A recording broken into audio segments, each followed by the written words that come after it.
నమస్తే, తెలుగు న్యూస్కి స్వాగతం. అడ్స్మిల్ శ్రీనివాస్ గారు ఉన్నారు, ప్రముఖ రాజకీయ సామాజిక విశ్లేషకులు మనతో. నమస్కారం అడ్స్మిల్ గారు. నమస్కారం అండి. అడ్స్మిల్ గారు, ఈరోజు చంద్రబాబు ఢిల్లీ టూర్, అమిత్ షాతో భేటీ అవుతున్నారు. రాత్రి నుంచి ఒక చర్చ జరుగుతుంది. ఇక్కడేమో మన కేబినెట్ భేటీ తర్వాత మంత్రులతోటి లిక్కర్ కేసు గురించి ఎవరు మాట్లాడమాకండి, అది కీలకమైనటువంటి దశలో ఉంది, దర్యాప్తు దశలో, ఎవరు మాట్లాడమాకండి అని పార్టీ శ్రేణులందరికీ ఆదేశాలు ఇచ్చారు. ఆయన ఢిల్లీలో ఈరోజు అమిత్ షాతో కలవబోతున్నారు. ఇక్కడే కొత్త చర్చ మొదలైంది. ఆ మధ్యకాలంలో చంద్రబాబు నాయుడు అరెస్ట్ అయినప్పుడు నంద్యాలలో నేను లండన్లో ఉన్నాను, నేను లండన్లో ఉండగా చంద్రబాబు నాయుడిని ఇక్కడ ఎత్తేశారు అని జగన్మోహన్ రెడ్డి అన్నారు. వచ్చిన తర్వాత ఇప్పుడు చంద్రబాబు నాయుడు ఢిల్లీలో ఉండగా, ఢిల్లీ వెళుతుండగా, ఢిల్లీ చర్చల్లో ఉండగా ఇక్కడ జగన్మోహన్ రెడ్డిని ఎత్తేస్తారా అనే చర్చ మీద మీ విశ్లేషణ ఏంటి? ఇప్పుడు ఒకటండి, ఇంకొక కీలకమైన విషయం ఏంటంటే, ఆల్రెడీ ఈడీ కూడా లిక్కర్ కేసుకు సంబంధించి వివరాలు ఇవ్వమని ఇక్కడ దర్యాప్తు చేస్తున్న బృందాన్ని అడిగింది. ఇప్పుడు చంద్రబాబు నాయుడు గారు మంత్రివర్గంలో వాళ్ళ మంత్రులు మాత్రం ఎవరు మాట్లాడొద్దని చెప్పాడు. ఎందుకంటే మంత్రులు మాట్లాడితే ప్రభుత్వం మాట్లాడినట్టు. ఒకవేళ మంత్రులు ఎవరికన్నా వాళ్ళు కొంచెం తెలుసు కదా, ముందు ఇవాళ లేపేస్తున్నారని, అంటే తీసుకెళ్ళి అరెస్ట్ చేస్తున్నారని, అలాంటి కొంచెం ఏమైనా సమాచారం ఉంటుంది కదా. వాళ్ళు అలాంటి మాటలు మాట్లాడితే, ఇదిగో వీళ్ళంతా ముందే ప్లాన్ చేసుకుని నన్ను కావాలని నన్ను ఉద్దేశపూర్వకంగానే చేశారు, ఆ దర్యాప్తు మీద ప్రభావం చూపిస్తుంది, మంత్రులు ప్రభుత్వం ఇలా మాట్లాడితే చేత చేశారని చెప్పేసి వీళ్ళ లాయర్లు అందరూ కూడా వచ్చి జడ్జి గారు మొరెట్టుకుంటారు. వీళ్ళకి కొంచెం జడ్జి గారు కూడా నిజమే కదా అనిపించవచ్చు. అలా అనిపించి జడ్జిలు ఉన్నారు కొంతమంది. కాబట్టి టాపాలమని ఇచ్చేస్తారు. ఛాన్స్ నిజంగా ఉంటుంది, అది ఆ ప్రభావం చూపిస్తుంది. జ్యుడిషియరీలో ఆ జడ్జిలు ఏం చేస్తారంటే అన్నీ పరిశీలిస్తారు. అవును, రాజకీయ దురుద్దేశాలు ఏమన్నాయని చూస్తారు. డెఫినెట్గా అవకాశం ఉంది. అది ఒక్కోసారి దాన్ని పరిగణనలో తీసుకోకపోవచ్చు. అంచేత క్లియర్గా ఆధారాలు కనపడుతున్నప్పుడు ఇక పరిగణలోకి తీసుకోవడానికి అవకాశం లేదు. అంచేత ఆయన డెఫినెట్గా ఆ విషయంలో జాగ్రత్తగా ఉండమని చెప్పాడు. ఇక మీరు ఢిల్లీ వెళ్ళారు కదా, ఢిల్లీ ఆయన లేనప్పుడు ఎత్తేసారు నాకేం తెలుసు సంబంధం అంటారేమో అని మీరు అంటున్నారా అనే చర్చ జరుగుతుంది. అదే ఆయన ఇదివరకు లండన్ వెళ్ళినప్పుడు నాకేం తెలుసు అన్నాడనా, జగన్మోహన్ రెడ్డి అన్నాడు కదా. అవును, అది అక్రమ కేసు కాబట్టి అన్నాడు. ఇప్పుడు ఇది సక్రమ కేసు మేమే చేయించామని అంటారు. ఏముంది అందులో మొహమ్మద్ జనరంజకం అంటే వాడు తప్పు చేసాడు, తప్పించుకోలేడు, ఎక్కడో వదిలిపెట్టన్నాడు చంద్రబాబు గారు. మెజరబుల్ పనిష్మెంట్ ఉంటుంది అన్నాడు. మెజరబుల్గా లేకపోయినా కానీ నార్మల్గానే పనిష్మెంట్ ఉందిరా బాబు అనుకుంటారు జనం. అంచేత వీళ్ళు ఏమైనా దాక్కోరు అతనిలాగానే, చేసింది చేయలేదని, చేయలేదని చేసేమని గట్రా చెప్పుకోరు వాళ్ళు. అక్కడ తప్పు చేశాడు. పైగా కొంత మీమాంస ఏంటంటే ఇంకా అరెస్ట్ లేట్ అవ్వచ్చు అని కొంతమంది విశ్లేషకులు అభిప్రాయపడుతున్నారు. ఏంటంటే ఇంకా చాలా దర్యాప్తు జరగాల్సి ఉంది, ఇతను విచారణ చేయాల్సి ఉంది. సిట్ కానీ ED, enter the dragon, enforcement directorate వాళ్ళు కూడా వచ్చారు కాబట్టి వాళ్ళు కూడా విచారణ చేసి తర్వాత అదుపులో తీసుకోవచ్చు అనేటువంటిది ఒకటి ఉంది వాదన. నేనేమనుకుంటున్నానంటే సిట్టే అరెస్ట్ చేసిన తర్వాత వాళ్ళు కూడా ఎంటర్ అవ్వచ్చు, వాళ్ళు కూడా విడివిడిగాను కలిపి కూడా విచారణ చేయొచ్చని నా అభిప్రాయం ఉంది. అంటే అమిత్ షాని కలవడమే కొంచెం ఇక్కడ ప్రాధాన్యత కల్పిస్తున్న అంశం అనమాట. ఎందుకంటే ఒకవేళ ల్యాండ్ ఆర్డర్ ప్రాబ్లం ఏమో వస్తుందేమో, ఒకవేళ కేంద్ర బలగాల సహాయం ఏమైనా అడిగారేమో, మరి వీళ్ళు ఎక్కువ ఊహించుకుంటున్నారు. ఎందుకంటే ఇతను కూడా అలాంటోడు. అంటే వీళ్ళు ఉద్దేశపూర్వకంగా ఇప్పుడు వాళ్ళ నాన్నగారు చనిపోయినప్పుడు 100 మంది చచ్చిపోయారు, ఇంట్లో వాళ్ళు జ్వరం కూడా రాలేదు. వాళ్ళ ఇంట్లో వాళ్ళు జ్వరం కూడా రాకపోతే వాళ్ళ నాన్నగారు చచ్చిపోయినప్పుడు ఎంతోమంది చచ్చిపోయిన చెప్పి ఊరి నిండా 3-4 బొమ్మలు పెట్టేశారు. అవును, 1200 మంది అని చెప్పుకొచ్చారు. అలాంటి కృత్రిమ. ఇప్పుడు పాస్టర్ గారు చనిపోతే ఆయన గురించి ఎంత అడవాడి చేశారు, ఆ టైప్ కూడా సృష్టించవచ్చు కదా.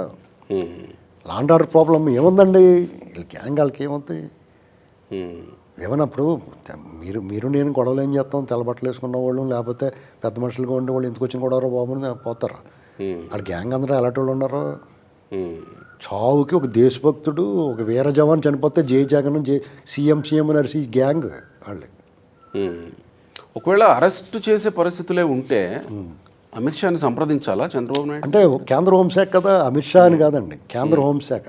ఓకే, ల్యాండ్ ఆర్డర్ ప్రాబ్లం వివరించి సహాయం అడగొచ్చు. అంతేకాకుండా పని కట్టుకుని దీని మీద వెళ్ళడం ఏముంటుంది, అదొక ఎజెండా అంశాలు ఉన్నాయి కానీ అదొక అంశం మాత్రమే, వేరే అనేక అంశాలు ఉంటాయి ఏంటంటే. కాబట్టి ఏమైనా అతని అరెస్ట్ మాత్రం తథ్యమండి.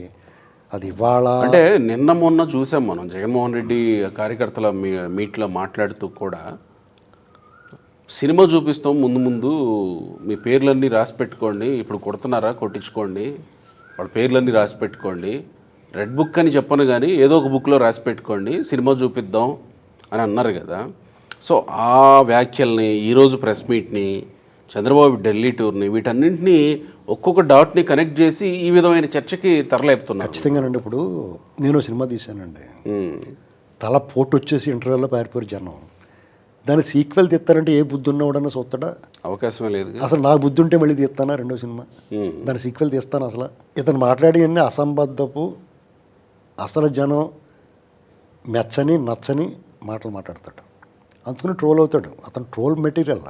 ఇక్కడ అతనికి తెలిసిన విద్య ఒకటే, మా నాన్న చంపేశారు, చచ్చిపోయాడు, మా చిన్నాన్ని చంపేశారు, బాబు నన్ను చంపేస్తాను చూస్తాను, ఇవే అడగాలి అతను. అవన్నీ ఎందుకు నమ్ముతారు? నువ్వే కదరా బాబు అందరినీ చంపేసి కూడా నీకెవడ అతను నిన్నెవడు చంపుతాడరా బాబు అనుకుంటున్నారు జనం. ఈ ఆటకి నువ్వు అధికారంలో లేకపోతే నువ్వు వంట వెళ్ళిపోతున్నారు జనం. నేను పట్టుకోండి బాబు మేనేటర్ని, నరమాంసపక్షికి ఆ పులిని లోపల పెట్టేంటారా బాబు అనుకున్నారు. నేను అనవసరంగా పులి అనేసాను, పులిగా కాగితం పులి. అది జనాలకు భయం అయితే ఉంది కదా, ఫియర్ ఫ్యాక్టర్ ఉంది కదా. నువ్వు ఎలాంటి ఆఫీసర్లని, ఎంత మంచి ఆఫీసర్లను నువ్వు కలుషితం చేసి పాడు చేసి ఇవాళ జైల్లో రూపురేఖ లావణ్యాలు మారిపోయి ఎలాగైపోయారు చూడు వాళ్ళందరూ.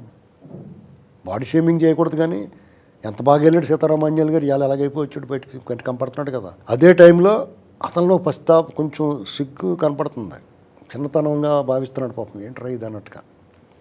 కానీ నీ గ్యాంగ్ అందరూ వెళ్తున్నారు వస్తున్నారు చూడండి, ఎక్కడన్నా స్కూల్ పిల్లలు వరుసగా వెళ్ళిపోతుంటారు చూడండి. మా చిన్నప్పుడు మేము స్కూల్లో డ్రిల్ పీరియడ్ ఉండేది, సాయంత్రం ఆడుకుంటానికి పరిగెట్టేస్తాం.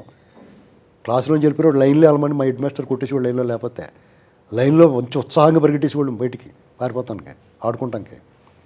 అలాగే వాళ్ళు జైలు నుంచి కోర్టుకి, కోర్టు నుంచి జైలుకి ఎంత నిరాబరిగా రారా వెళ్దాం అని, టీ తాగడానికి వెళ్దాం అని ఫ్రెండ్స్ని తీసుకెళ్తాం, అలాగే వెళ్ళిపోతున్నారు వాళ్ళు సిగ్గు లేకుండా. అదే ఆఫీసర్లు ఎంత సిగ్గుపడుతున్నారు అలాగా జనాల్లో, కొంచెం లోపల కుటుంబం, వాళ్ళ బంధుమిత్రులు, ఇది ఏ క్వశ్చన్ లేదు వీళ్ళకి. ఇక్కడ చంద్రబాబు గారు కూటమి ప్రభుత్వం ఏం చేయాలంటే, ఇతని గ్యాంగ్ ఆర్థిక మూలాలని తవ్వి తీయాలి, మొత్తాన్ని ప్రభుత్వ ఖజానాకి జమ చేయాలి. వీళ్ళని శిక్షించడం లేదా జైల్లో పెట్టడం అనేటువంటిది ఒకటే చేయకూడదండి.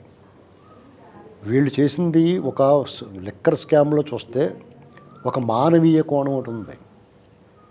వీళ్ళు అవినీతి దోపిడీ చేసి డబ్బులు దోచుకెళ్ళిపోవటం అనేటువంటిది ఒక ఎత్తు అయితే, ఇప్పుడు దండుపాళెం బ్యాచ్ ఉన్నారండి, ఇంకా కొన్ని దొంగల ముఠాలు ఉన్నాయి. ఆ దొంగల ముఠాలు ఏం చేస్తారంటే, స్టోర్పురం గ్యాంగ్ అని ఉండేది ఇది వరకు, ఇప్పుడు లేదనుకోండి. వాళ్ళు ఏం చేసేవారు, ఇంట్లో దొంగతనంగా వచ్చారనుకో, మన ఇల్లు దోచేసుకుని మన వంటగదిలో మిగిలిన ఆహారం ఏదైనా ఉంటే పళ్ళు గిళ్ళు ఇలాంటివన్నీ తినేసిపోయేవారు. అంతకుమించి మనకు హాని చేసేవారు కాదు, మనం దోచుకునేవారు అంతే. దండుపాళెం బ్యాచ్ ఏం చేస్తారంటే మన ఇల్లు దోచుకుంటారు, మన ఇంట్లో ఆహార పదార్థాలు తినేస్తారు, ఇంట్లో ఆడవాళ్ళని ఇబ్బంది పెట్టేస్తారు, దారుణంగా హింసించేస్తారు, కొట్టి చంపేస్తారు, పోతా ఇంట్లో మల విసర్జన చేసిపోతారు. ఇలా అలాంటి బ్యాచ్ ఇది. ఇందులో ఇక్కడ లిక్కర్ స్కామ్ విషయంలోకి వస్తే, ఇది దోచుకుని పోకుండా అనేక కుటుంబాల్లో అనాథలైపోయారు, పసిబిడ్డలు, ఆడవాళ్ళకి భర్తలు పోయారు, ఆరోగ్యాలు బతుకున్న వాళ్ళకి ఆరోగ్యాలు పాడైపోయి, కిడ్నీలు పాడైపోయి, పేగులు పుల్లడిపోయి, ఇతను సరఫరా చేసిన నాసిరకం మద్యం తాగి కుటుంబాలు వేలాది కుటుంబాలు సర్వనాశనం అయిపోయినాయండి. అంటే అవన్నీ టెక్నికల్గా కోర్టులకి ప్రూవ్ చేయలేము. వీళ్ళ మీద హత్యానేరం నమోదు చేసి వీళ్ళు హాస్పిటల్ పాలైన వాళ్ళు ఏ మద్యం తాగారు అది కష్టమేం కాదండి.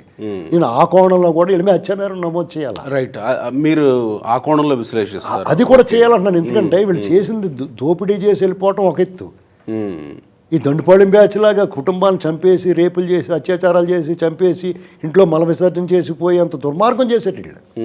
అంటే మీరు మొదట్లోనే ఒక మాట అన్నారు, కొంత ఆలస్యం అయ్యే అవకాశం ఉంది, దర్యాప్తు కొనసాగాల్సిన అవసరం ఉంది, జగన్మోహన్ రెడ్డి ఇప్పట్లో అరెస్ట్ అయ్యే అవకాశం లేదన్నట్టుగా మీరు మాట్లాడుతూ వచ్చారు. ఒకటి, జగన్మోహన్ రెడ్డిని ఇప్పుడు అరెస్ట్ చేస్తే సానుభూతి వస్తుందని ఇప్పుడు ఉన్నటువంటి ప్రభుత్వం ఆధారాలు ఉన్నా వెనక్కి తగ్గుతుందా, లేదా ఆధారాల కోసం ఇంకా ప్రయత్నిస్తుందా, శోధిస్తుందా అనే చర్చ వస్తుంది. ఇప్పుడు అతనికి గతంలో ఉన్న కేసులు బెనిఫిట్ ఆఫ్ డౌట్ అండి. జేడీ లక్ష్మీనారాయణ గారు పెట్టిన కేసుల మీద బెనిఫిట్ ఆఫ్ డౌట్ ప్రజల్లో, చట్టంలో కాదు, ప్రజల్లో ఎవడు తినలేడు ఎవడు చేయలేదు అనేటువంటి ఒక బెనిఫిట్ ఆఫ్ డౌట్ ఉంది. అప్పుడు సానుభూతి వచ్చింది. ఆ సానుభూతి వచ్చింది. ఇప్పుడు డైరెక్ట్గా ఎదుర్కొని నీ జేబులో చేయటి తీసేసుకున్న తర్వాత ఎవరికైనా తన దాకా వచ్చిన తర్వాతే కళ్ళారా అతని పరిపాలన చూసిన తర్వాత ఎవరికి కూడా సానుభూతి రాదు. ప్రతి ఇంట్లోనూ ఒక దీపావళి క్రాకర్ వెలిగిస్తారు ఇతను అరెస్ట్ అయితే.